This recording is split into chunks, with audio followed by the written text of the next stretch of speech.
Welcome to this episode of the story. Have you subscribed yet? Chapter 2. Ink tears break the ban. Spiritual light illuminates the night.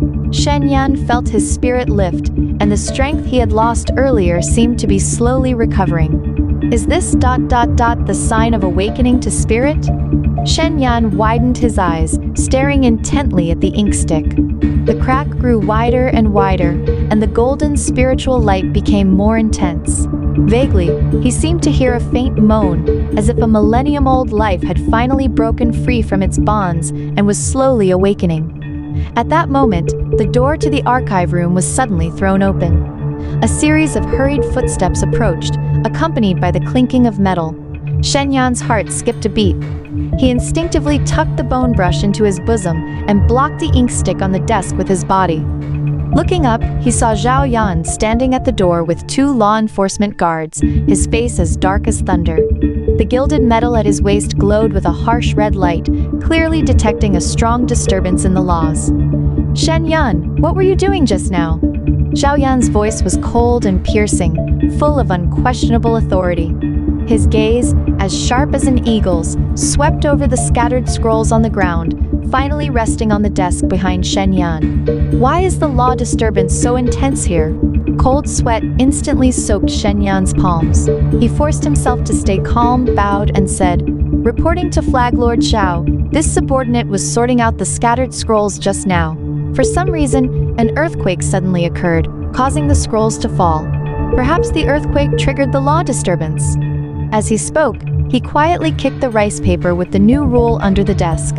Zhao Yan said nothing, but slowly walked into the archive room. The red light on his gilded metal grew brighter and brighter, gradually moving toward the ink stick on the desk. Shen Yan's heart raced. He could feel the bone brush in his bosom growing warmer, and the ink stick on the desk seemed to sense danger. The spiritual light dimmed instantly, and the crack became less noticeable. "An earthquake?" Zhao Yan sneered, stopping the gilded metal above the ink stick. The red light shone on the crack of the ink stick. "The Compilation Bureau is built on the foundation of the Heavenly Pivot Pavilion, protected by Taoist formations. How could there be an earthquake? This ink stick... He reached out his hand, wanting to touch the ink stick, but Shen Yan instinctively blocked him. "Flag Lord Zhao, this ink stick is what this subordinate uses daily. It may be dirty and unworthy of touching your hand." Shen Yan's voice trembled slightly. He knew that if Zhao Yan touched the ink stick, he would surely discover the signs of its spiritual awakening, and then he would be unable to defend himself. Zhao Yan's gaze fell on Shen Yan's hand that was blocking him, his eyes becoming even sharper. "What are you afraid of?" He suddenly brushed Shen Yan's hand aside, his fingertip reaching toward the crack of the ink stick. At that moment, the paperweight beast at his feet suddenly moved. It scrambled up from the ground with surprising speed, ramming into Zhao Yan's ankle. Caught off guard, Zhao Yan stumbled, his fingertip grazing the edge of the ink stick without touching the crack. Stabilizing his balance, he glared at the paperweight beast and said coldly, "Presumptuous! How dare a mere stone tortoise block this flag lord?" The paperweight beast did not back down. Instead, it raised its head, and the character's suppressed void on its carapace glowed with a faint cyan light. It let out a low growl at Zhao Yan, as if warning him or protecting someone. Zhao Yan frowned. He could feel a weak spiritual energy emanating from the stone tortoise. It was no ordinary paperweight. "This paperweight beast is unusual," one of the law enforcement guards whispered, gripping the sword at his waist. Zhao Yan waved his hand, signaling the law enforcement guard not to act hastily. His gaze darted between the paperweight beast, the ink stick, and Shen Yan. Although the red light on the gilded metal was still bright, it no longer issued a strong warning. After pondering for a moment, he said slowly, "Shen Yan, do you know that keeping a spiritual pet privately violates Article 37 of the Xuanxi Domain Code, Artifact Volume?" Shen Yan breathed a sigh of relief, knowing that Zhao Yan had not yet discovered the secret of the ink stick's spiritual awakening. He quickly bowed and said, "Flag Lord Xiao is wise. This paperweight was picked up by this subordinate from the scrap heap 3 years ago. I always thought it was just an ordinary stone tortoise, not knowing it was a spiritual pet. This subordinate will hand it over to the copying department immediately. Zhao Yan stared at Shen Yan for a long time, as if trying to see something in his face. But Shen Yan kept his head down, looking respectful, showing no signs of guilt. The red light on the gilded metal in Zhao Yan's hand gradually dimmed. He snorted coldly. "Very well. Considering this is your first offense and the spiritual pet's energy is weak and harmless, I will not pursue it this time. But remember, any law disturbance within the Compilation Bureau must be reported. If there is a next time, don't blame this Flag Lord for enforcing the law." This subordinate complies. "Thank you, Flag Lord Xiao, for your leniency," Shen Yan said respectfully, feeling a weight lift off his shoulders. Zhao Yan glanced around the archive room once more. Seeing no other abnormalities, he turned to leave with the law enforcement guards, reminding Shen Yan before he left, "Keep an eye on this place. If anything goes wrong again, you will be held responsible." The footsteps gradually faded away, and the door to the archive room was gently closed.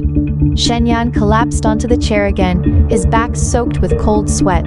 He looked down at the paperweight beast at his feet. The little creature was rubbing its head against his trousers as if seeking praise. Shen Yan reached out and touched its carapace, feeling the cool texture with a hint of weak spiritual energy. "Thank you," Shen Yan whispered, filled with gratitude. If it weren't for the paperweight beast's sudden intervention, he would have surely been discovered by Zhao Yan. He turned his head to look at the ink stick on the desk. At this moment, the crack on the ink stick had fully opened, and a beam of golden spiritual light shot out from the crack, illuminating the entire desk. Within the spiritual light, a tiny figure about an inch tall gradually took shape, jet black like ink, wearing an ancient long robe with a look of innocence and gratitude in its eyes. "Thank you, sir, for untying me. I have been trapped for 300 years. The tiny figure bowed to Shen Yan, its voice weak yet clear, like the fluttering of a mosquito's wings, but carrying an ancient charm. Shen Yan widened his eyes, staring at the ink figure in front of him, his heart shaken to the core. This was an ink spirit? The creatures that the Compilation Bureau regarded as monsters and suppressed ruthlessly? Seeing that Shen Yan did not speak, the ink figure added, "Sir, do you know that the rule ink sticks shall not awaken to spirit is not an ancient inheritance, but a code forcibly altered by the prison administration director 300 years ago to monopolize the power of ink spirits? We are born from the destiny of cultivators, able to help them comprehend the laws. Yet we were slandered as monsters and cruelly suppressed." Shen Yan was shocked. So behind this rule, there was such a secret. Had the prison administration tampered with the code and suppressed ink spirits just to seize the destiny of cultivators for themselves? Looking at the ink figure in front of him and touching the bone brush in his bosom, Shen Yan suddenly realized that the bone brush in his hand was not just a tool for modifying rules, but a key to uncovering the Compilation Bureau's shocking secrets. And he, a lowly scribe without spiritual roots, was destined to embark on a path of resisting fate. However, this path was filled with unknowns and dangers. The prison administration wielded immense power. The law enforcement guards kept a constant watch, and the legendary void mist that could devour everything was waiting for him. Shen Yan clenched the bone brush in his bosom, his eyes firm. No matter how many obstacles lay ahead, he would walk this path not only for himself, but also for these suppressed ink spirits, for the cultivators whose destiny had been stolen. He would uncover the truth about the Compilation Bureau and restore justice to the Xuanxi domain. The candle flame on the desk still flickered. The golden spiritual light and the cyan glow from the bone brush intertwined, illuminating Shen Yan's resolute face. In the archive room, the ink figure's form gradually became clearer. The paperweight beast lay at his feet, letting out a low whimper, as if reminding Shen Yan that the danger had only just begun. The story continues, and the subsequent episodes will be even more exciting. Subscribe as soon as possible. All novel videos posted on this site are from the website discoverstories.xyz. This website will be updated continuously.